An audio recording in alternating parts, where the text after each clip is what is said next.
নমস্কার বন্ধুরা, আমি রণদীপ। হিস্ট্রি দর্পণ এডুকেশনাল চ্যানেলে তোমাদের সকলকে আবারও স্বাগত।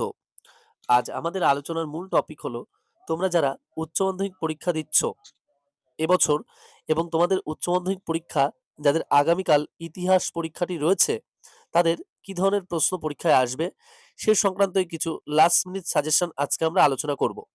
তোমরা অনেকেই বারবার জিজ্ঞাসা করেছিলে যে তুমি যেহেতু কলেজের বিভিন্ন সাজেশন দিচ্ছ, তো আমাদেরও যদি কিছু সাজেশন দাও তাহলে আমরাও খুব উপকৃত হব। তাই তোমাদের কথা মাথায় রেখেই বেশ কিছু প্রশ্ন কিন্তু আজকে আমরা তৈরি করেছি, হিস্ট্রি দর্পণ তৈরি করেছে তোমাদের কথা মাথায় রেখে। এবং আশা করি এই প্রশ্নগুলো তোমরা যারা যারা দেখে যাবে পরীক্ষার আগে লাস্ট মিনিট সাজেশন হিসেবে অধিকাংশ প্রশ্নই কিন্তু তোমরা পরীক্ষায় কমন পেয়ে যাবে। তাই সে আশা নিয়ে কিন্তু আমরা আজকে তোমাদের এই লাস্ট মিনিট সাজেশনটা তৈরি করেছি।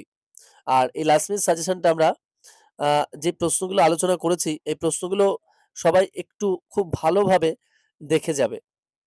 তাহলে চলো শুরু করা যাক আজকের যে গুরুত্বপূর্ণ লাস্ট মিনিট সাজেশনের প্রশ্নগুলো।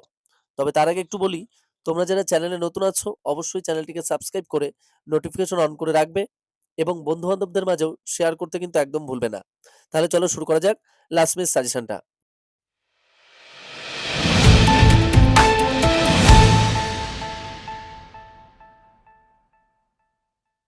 প্রথমে আছে হিস্ট্রি দর্পণ। তোমরা পিডিএফ এর জন্য কন্ট্যাক্ট করতে পারো। এবার যেহেতু আমরা একটু লেট করেই দিলাম, কারণ আগামী বছর থেকে অর্থাৎ আগামী সেমিস্টারগুলো থেকে আমরা কিন্তু ঠিক সময় মতোই তোমাদের পিডিএফ প্রদান করব। কারণ আমরা কলেজের জন্য একটু ব্যস্ত হয়ে পড়েছিলাম। আর আমাদের অফলাইন ব্যাচ যেহেতু রয়েছে এজন্য আমরা সেভাবে অনলাইনের জন্য পিডিএফটা তৈরি করতে পারিনি। কিন্তু তাও আমরা লাস্ট মুহূর্তের কিন্তু লাস্ট মিনিট সাজেশনটা দিলাম। তবে এটুকু বলে রাখছি যে এই সাজেশন যারা দেখে যাবে হুবহু প্রশ্ন কিন্তু পরীক্ষায় কমন পেয়ে যাবে। কলেজে যেমন অধিকাংশ তোমাদের দাদা দিদিরা পেয়েছে সেরকম কিন্তু তোমরাও এই উচ্চ মাধ্যমিক চতুর্থ সেমিস্টার ইতিহাসেও কিন্তু হুবহু সাজেশন কিন্তু পেয়ে যাবে। ক্লাস 12 হিস্ট্রি 4 সেম সাজেশন 2026, পূর্ণমান 40, সময় 2 ঘন্টা। প্রথমে যেটা রয়েছে তোমাদের যেকোনো 4টি প্রশ্নের উত্তর করতে হবে। প্রশ্নমান 3, অর্থাৎ এক একটা প্রশ্নের জন্য 3 নাম্বার করে পাবে, 3 4 12। প্রথম যে প্রশ্নটা আমি আলোচনা করব, ক দাগের 1 নম্বর প্রশ্ন, 1857 সালে এনফিল্ড রাইফেলের ব্যবহারের প্রতিক্রিয়া লেখো বা মহারানীর ঘোষণাপত্রের ঐতিহাসিক তাৎপর্য বর্ণনা করো। নেক্সট 2 নম্বরে যে প্রশ্নটা রয়েছে, লর্ড কার্জন কেন বাংলাকে ভাগ করতে চেয়েছিলেন বা দ্বিজাতি তত্ত্ব কি। নেক্সট 3 নাম্বার, সংবিধানের প্রস্তাবনায় ভারতকে কি বলা হয়েছে বা দ্বিতীয় পঞ্চবার্ষিকী পরিকল্পনা বা নেহরু-নবিশ মডেল কি, এটি সম্পর্কে লেখো। 4 নাম্বার, 1971 সালে ভারত পাকিস্তান যুদ্ধের গুরুত্ব বা টিকা লেখো সিমলা চুক্তি 1972। নেক্সট 5 নাম্বার, পঞ্চশীল নীতি কি বা চম্পারণ সত্যাগ্রহ কি। নেক্সট দেখো খ দাগের যে কোনো 5টি প্রশ্নের উত্তর করতে হবে। তোমাদের কিন্তু এক একটার জন্য 4 নাম্বার করে, অর্থাৎ 4 5 20। আর প্রথমে এক একটা প্রশ্নমান 3 করেছিল, 4টি প্রশ্ন করতে হতো, 3 4 12, আর এখানে 20 অলরেডি কিন্তু 32 নাম্বার হয়ে গেল। আর একটা কিন্তু 8 নাম্বারের করতে হবে। তাই এই 5টা যে প্রশ্ন করতে হবে 4 নাম্বার মানের জন্য, প্রশ্ন মানের। তাই এখানে দেখি খ দাগের যে ফার্স্ট প্রশ্নটা, মহাবিদ্রোহের প্রকৃতি সম্পর্কে লেখো বা মহাবিদ্রোহের ব্যর্থতার কারণ লেখো। নাম্বার 2, সাম্প্রদায়িক বাটোয়ারা নীতি ও পুনা চুক্তি সম্পর্কে লেখো বা জিন্নাহর 14 দফা দাবি কি।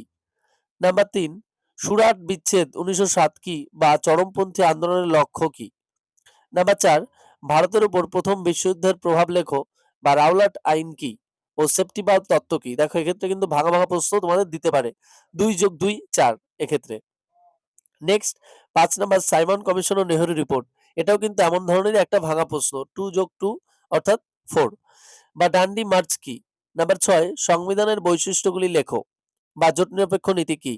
নাম্বার 7, বাংলাদেশের মুক্তিযুদ্ধে ভারতের ইন্দিরা গান্ধীর ভূমিকা লেখো বা অপারেশন সার্চলাইট ও মাউন্টব্যাটেন পরিকল্পনা কি। নাম্বার 8, লখনৌ চুক্তি ও গান্ধী আরউইন চুক্তি কি বা ভারত পাক যুদ্ধে সোভিয়েত ইউনিয়নের ভূমিকা লেখো। গ দাগের যে কোনো একটি প্রশ্নের উত্তর দাও, 8 মার্ক একটি প্রশ্নের উত্তর। অর্থাৎ প্রথম যে প্রশ্নটা রয়েছে, নৌবিদ্রোহের কারণ এবং ফলাফল সম্পর্কে আলোচনা করো। প্রশ্নটা এভাবেও আসতে পারে যে নৌবিদ্রোহের তাৎপর্য ব্যাখ্যা করো, অথবা 1946 সালের নৌবিদ্রোহ সম্পর্কে আলোচনা করো, একই কিন্তু উত্তরটা হবে। বা আলীগড় আন্দোলনের সৈয়দ আহমেদ খানের ভূমিকা। নেক্সট নাম্বার 2, ভারত ছাড়ো আন্দোলন সম্পর্কে নিবন্ধ লেখো এবং এই আন্দোলনে নারীদের অংশগ্রহণ উল্লেখ করো। বা জালিয়ানওয়ালাবাগের হত্যাকাণ্ড কি, এতে ভারতীয়দের প্রতিক্রিয়া ব্যক্ত করো। নাম্বার ৩, ক্রিপস প্রস্তাব সম্পর্কে আলোচনা করো। এটি ব্যর্থ হয়েছিল কেন? বা ১৯০৯ সালের মরলেমেন্টো সংস্কার আইনের শর্ত কি? এই আইনের ত্রুটিগুলি আলোচনা করো। এই যে প্রশ্নগুলো আলোচনা করলাম, এই প্রশ্নগুলো তোমরা লাস্ট মিনিটে এই সাজেশনটা খুব ভালো করে দেখে যেও। অধিকাংশ প্রশ্নই কিন্তু তোমরা কমন পেয়ে যাবে। আর তোমরা রেফারেন্স হিসেবে ১টা ২টো প্রশ্ন দেখতে পারো, যেমন ১৯৩৫ সালের ভারত শাসন আইনের বৈশিষ্ট্য। এই প্রশ্নটা তোমরা রেফারেন্স হিসেবে দেখে যেতে পারো। আর তোমরা যারা চ্যানেলে নতুন আছো অবশ্যই কিন্তু চ্যানেলটিকে সাবস্ক্রাইব করতে ভুলো না। আর অবশ্যই তোমাদের যদি কোনো কোয়েরি থাকে অবশ্যই কিন্তু তোমরা কমেন্ট বক্সে কমেন্ট করে জানাতে পারো। আমরা চেষ্টা করব সেগুলো পূরণ করার। দেখা হচ্ছে পরবর্তী ভিডিওতে। সকলে ভালো থাকবে, সুস্থ থাকবে। ভিডিওটি সম্পূর্ণ দেখার জন্য তোমাদের সকলকে অসংখ্য ধন্যবাদ। আর অবশ্যই কিন্তু সকলে তোমরা যারা উচ্চ মাধ্যমিক পরীক্ষা দিচ্ছ ৪র্থ সেমিস্টারে এই ভিডিওটি অবশ্যই দেখে যেও, এই লাস্ট মিনিট সাজেশনটি। দেখা হচ্ছে পরবর্তী ভিডিওতে। সকলকে ধন্যবাদ।